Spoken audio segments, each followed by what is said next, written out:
we are trying to understand regulation of metabolic pathways. One of the fundamental concepts in understanding regulation of metabolic pathways is to understand the availability of substrate molecules. A substrate can enter into a cell in many ways, but this entry depends on the size of the molecule, the charge of the molecules, the polarity of the molecules, and also if there are specific transporters available for a particular molecule. Now this is a very complex topic. Now to understand, to comprehend how substrate molecules are regulating the activity of enzymes. Primarily, if the substrate molecules, the concentration of the substrate molecule is a direct activator of enzymes. If substrate is less, so the activity of the enzyme is also less. Now for example, if there are no glucose molecules available, no glycolysis. If proteins are available or amino acids are available or they are degraded, then the urea cycle activity will automatically increase. For example, if fatty acids are abundant, especially after a post-absorptive period, if the fatty acid synthesis will be promoted. So therefore, there is a direct correlation between the concentration of the substrate and the activity of the enzyme. So the second point that we are going to see is how compartmentalization helps in maintaining the concentration of the substrate molecules. This compartmentalization is possible at organ level as well as inorganal level. Look at, immediately after consumption of a meal, glucose enters into a blood system. It is being absorbed, and then some of the glucose molecules are used for synthetic reactions. Glucose is transported to liver, glucose is transported to adipose tissues, glucose is it is transported to muscle, probably for synthetic reaction for the formation of glycogen.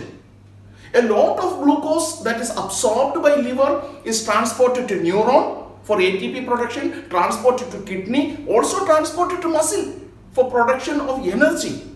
See how various organs participate in regulating metabolic reactions.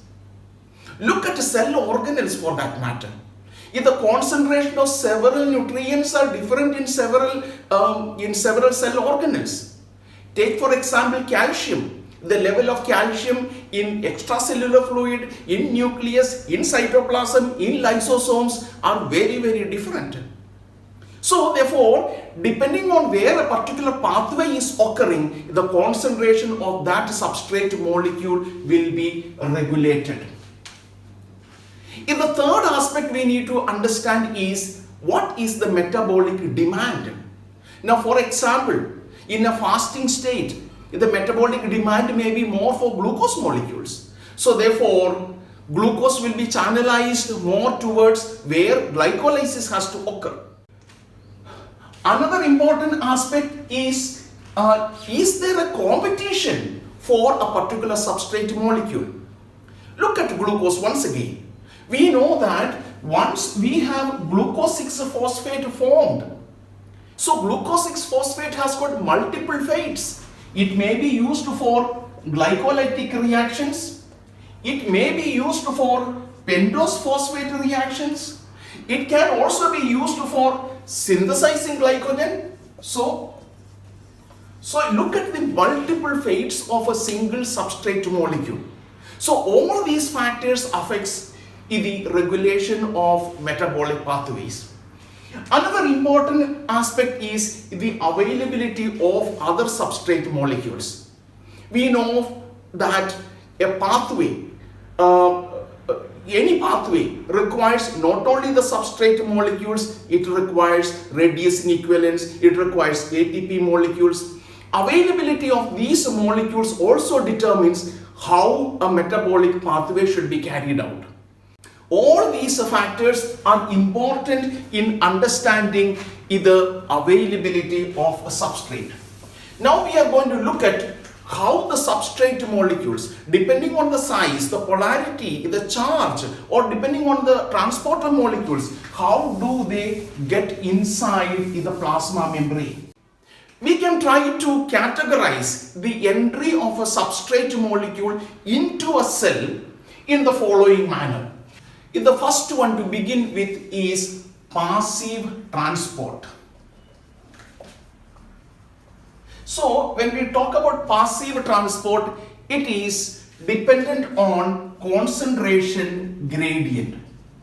Now for example, if you have two different gradients, this is the membrane. If there are two different gradients, C1 and C2, C1 has got a higher gradient, then it is likely that these molecules will pass towards, or they will diffuse towards C2.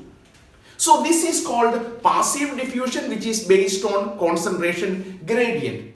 Many molecules like oxygen, carbon dioxide, certain lipid soluble molecules passed based on concentration gradient. When this is an uncharged species, the delta G can be calculated based on RT Ln, the ratio of the two concentrations. So C2 concentration divided by the C1 concentration.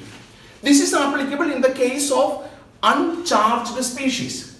Now, what happens when it is a charged species?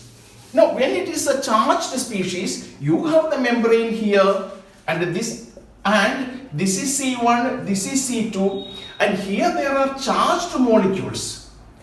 Now, here also there are charged molecules, so therefore there is going to be an electrochemical gradient as well as created. So, if you have a molecule which is negatively charged, if this has to be transported, now it will be without much of a difficulty will be transported because this side is less of positive charge. But electrochemical gradient affects the transportation of molecules. What is the thermodynamic principle that is applied? So from the earlier one, if the delta G can be calculated, that is RT ln C2 concentration divided by the C1 concentration. Now this formula will not suffice. We need to add ZF delta psi. What is Z? What is F? What is delta psi? Z is the charge on the species. F is the Faraday's constant, that is the charge of 1 mole of electrons, and delta psi is the electrochemical gradient. So this will give you an idea about the thermodynamic principle involved if a charged species has to be transported across the membrane. Let us diagrammatically represent simple passive diffusion. So look at this graph. So free energy, we take it on the y-axis,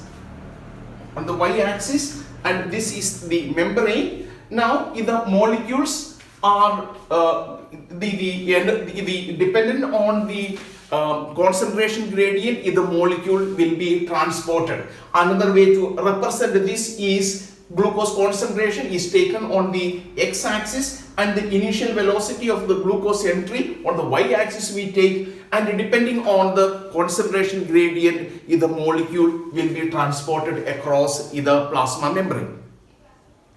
In the next type of passive transfusion is facilitated diffusion. So facilitated diffusion, because it requires the intervention of a protein molecule. So with the help of this protein molecule, the required substrate molecule can be transported.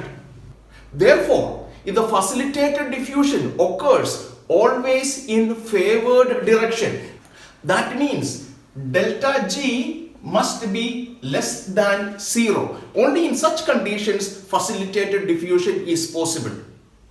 Let us try to interpolate a facilitated diffusion in this graph. So a facilitated diffusion, we begin from here. So because there is a protein molecule, and the protein molecule will allow this substrate molecule to enter inside. Remember, generally these are water soluble substrate molecules. there will be a layer of water. If this is the substrate molecule that has to be entered, there will be a layer of water around this. Now this layer of water has to be, should not interfere in the transportation of this molecule. So that is minimized with the help of these transport molecules. So therefore these transporters, so therefore they will facilitate,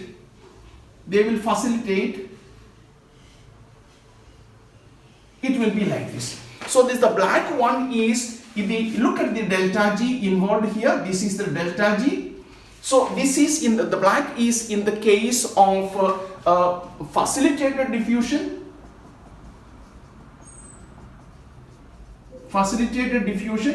Now remember, the facilitated diffusion is also dependent on concentration gradient. So it can achieve a saturation, which means it will follow the Michaelis-Menten curve. We can express that in the facilitated diffusion like this. This is an example of facilitated diffusion.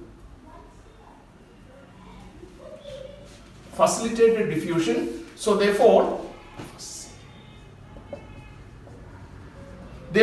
this will have a Vmax. And we can find in the Km, or in the case of a transportation of this molecule, we can represent by using the term Kt. This is how the facilitated diffusion works. What about passive diffusion? In the case of passive diffusion, the LP plot will be something like this. This is the green is for passive diffusion.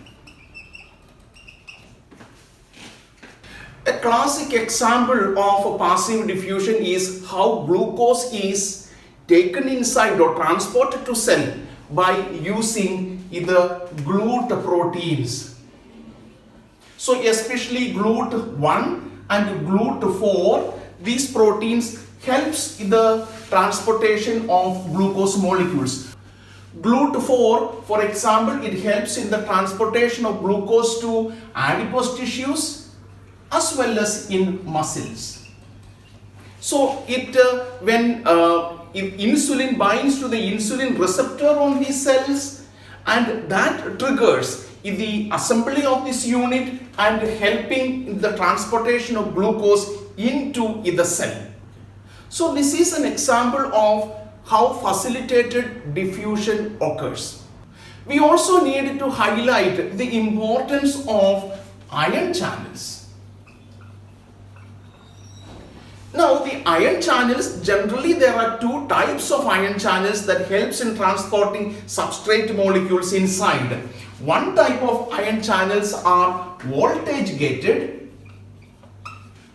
The second type is the ligand gated ion channels. The voltage gated ion channel respond to a membrane charge and open the channel and allows ions to come inside.